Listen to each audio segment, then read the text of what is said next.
We have a country that is permitting corruption and allowing it to fester in a way that it affects every other thing.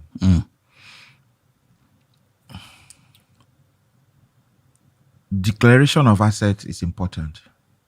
You don't declare assets. So you see somebody who comes into governance as a pauper. And when I say pauper, I'm comparing it to what they live with. The guy is a struggling guy. He gets into the Senate. Next thing, when he leaves the Senate, he has 2 malls, massive house, properties everywhere, and has enough money to run for governorship. Now, governorship in Nigeria, okay, to win a senatorial seat is now between 1.2 billion, 1 or 2 billion. You need that to win a Senate seat. To win a House of Reps, you need another 1 billion. You need about 1 billion to win House of Reps. State House of Assembly, you need about 500 M to win that. To win governorship, you need, depending on the state, for Delta, you need about like 20. For Rivers, you need about 25 billion. For some of those states in the north, maybe 4 or 5 or 6 billion. So it's a capital intensive project, which is what is driving the corruption in our country right now. So every time somebody is in office, it is not education the person is thinking of. Except if whatever he wants to do in education will provide some money that they can leverage on when the time for election comes. Until the government is transparent enough to be accountable to everything that they do, how they spend the money, how they make the money, how they spend the money, what they spent it on, why they spent it, we'll continue to go around in circles. The anti-corruption drive that Buhari promised us, he didn't deliver. In fact, some people still argue that Buhari's regime was even more corrupt than Jonathan's. We need to get to a point where, so this is my, you can cut this and put and let them come for me, this one. What I think, and this is what I'm suggesting, is that when any corrupt politician is caught with his hand in the till, everything he owns should be taken from him. And if anyone is found to have kept monies for him, or you've aided and abetted the corruption that enriched that politician, everything should be taken from you. If that happens, you will see that governors, presidents, and others will begin to sit up. Won't it make them even more clever at hiding the things they are cornering? Be clever. But when you are caught, and you've caught about like 3, 4, 5 people, things will change. The reason some of these governors are in business of politics is because they know that once they get into that office, every month something must come that would help them take care of salaries, live the kind of life they want to live. The military imprisoned many of these politicians, even literally killed some of them. But there's still corruption everywhere. After the military did whatever it did, when the civilian government took over, they granted amnesty to most of the people that were locked up at the time. And they just to have access to their war chest. That's why I'm saying, once you have found the person corrupt, take everything. You know all those plea bargains that we hear of? Yeah. Let's not have plea bargains anymore. Still 100 billion, plea bargain 10. 5 even. You know, and the government is okay, we collected 5 billion. The government brags about recovering 2 billion, 3 billion from a governor that was collecting nearly 1 billion every month. So imagine this. Yaya Bello, who's been accused of stealing, I think, about 109 billion or something like that. I don't know what the true value is right now. He's been accused. He's been caught to have stolen that amount of money. And Nigerian government says, now we found out you're guilty. We're going to take everything that you own, everything, including your accomplices. Wouldn't that be so beautiful? It was PLO Lumumba who said this.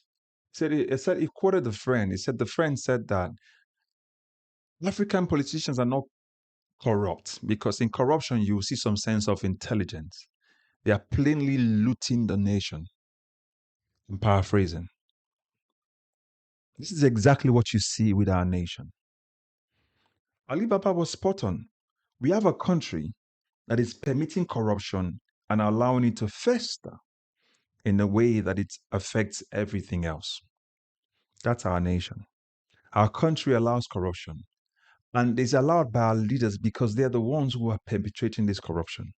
And because it favors them, they will do everything possible to make sure corruption remains, because that's the only way they can keep the things that they've stolen.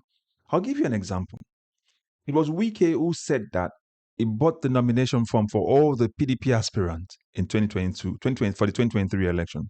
Wike said that. He openly said that. The nation heard it. The world heard it, right? Wike said that. Guess how much it is to get a senatorial, a state's House of Assembly nomination form for PDP? 600,000. That's how much it costs for PDP in 2023. Wike bought for 32 individuals. That would be 19.2 million. That's what Wike paid for the House of Reps. That's the one. Wike then further said he paid for Fubara 21 million. In total, for the House of Reps, 32 of them, and Fubara, Wike paid 40 million. That same Wike walks around braggadociously talking about how much he paid for these lawmakers and everyone that wants to contest for election, and he's still working free. Do you see how we permit corruption? Where did Wike get 40 million for? Alibaba talked about asset declaration. We have 36 state governors plus the FCT minister. According to the Code of Conduct Bureau, they all have to declare their asset. They privately declared their assets to the Code of Conduct Bureau, but they never published it, except one person, Sheyi Makinde. That's the only person that discloses his asset and publicized his asset. We have 109 senators, that inclusive of the FCT lawmaker, senator. Only one person declared his asset and published it. So you can see how we permit corruption in our country. Not even the president, this current president that we have, Bola Tinubu, not even Bola Tinubu permitted, or not even Bola Tinubu published his asset. Why? That's how we permit corruption. They will never allow it. We live in a nation where corruption is the order of the day. Imagine that if we can just let our lawmakers, our politicians give account to us of what they do with our money. Wike redeveloped or improved on the ICE. I don't know what I will call it anyway. The International Conference Center that is now renamed to be Bola Tinubu International Conference Center. Okay, that's a different thing entirely for another day. It spent 36 billion. If that government can actually tell us Nigerians and say, I want to spend 36 billion to upgrade the International Conference Center amidst the poverty in the nation, amidst the poverty in Abuja, where you have a lot of displaced people without homes in Abuja. If you take 36 billion and build homes for those people, rather than improving on an already international conference that has no need for improvement, wouldn't that be better? But because our government don't consider our view as of any importance, they don't see you or see myself as important in the grand scheme of things. They do whatever they want. And Wike says Bola Tinubu has class. Can you see how we permit corruption? Libaba was also right when he said this. Our governors, most of our governors, when they come in, they have no business in governance. They're not thinking about whether they want to govern. A governor that, let's take River State, for example, or let's take Delta State. You spend 20 billion. How many of these politicians have ever made 1 billion? To spend 20 billion to win an election, do you think they'll come to govern? It's an investment for them. This is why we keep telling all of you, when you take bribe, see that 20 billion they spend is inclusive of the bribes they're given. The politicians they bribe, the INEC officials they bribe, the policemen they bribe, the thugs, the area boys they bribe to go cause inflict pains and injuries on Nigerians for voting and doing their civic duty. What 20 billion? That money is inclusive in that. You think they're coming to govern for you? Why do you think the likes of Yahya Bello can steal? The current president and the current Senate president, let's take this. The current Senate president is accused of a lot of corruption that was pending until he was sworn in as a senator and then became the Senate president. That case is still hanging in there. INEC has not, EFCC hasn't told Nigerians what he needs to do with that case, where the case is going. Can you see how we permit corruption? But in a normal nation, Akpabio should not have contested. The same Akpabio, whose returning officer has been accused of corruption during the electoral process, is now in jail. That same Akpabio still sits as the number 3 person in the nation.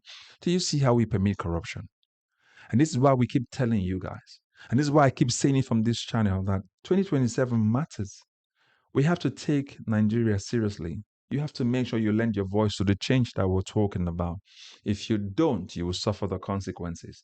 These politicians will continue to perpetrate the corruption they've been doing and plunder the nation. 2027 is indeed the fight for the soul of our nation. Don't take it lightly. Don't. These politicians understand the game of corruption. And I said already, they need corruption to continue for them to stay in power. That's why we must make sure we sensitize everybody. The people they suffer the most are those in the villages. I've said this a number of times. Until we help our nation come out of this stronghold by these strong men who has held our nation down and keep stealing from us and investing the money in foreign nations, will remain the same way. So don't keep quiet. Share, like, and also make sure you subscribe. But make sure you also recommend this channel to others and also be part of the discussion in the comment section as well. As always, I'll catch you up in the next video, but make sure you put a comment what you think about what Ali Baba says, whether or not you agree with him. As always, God bless you. Bye-bye for now.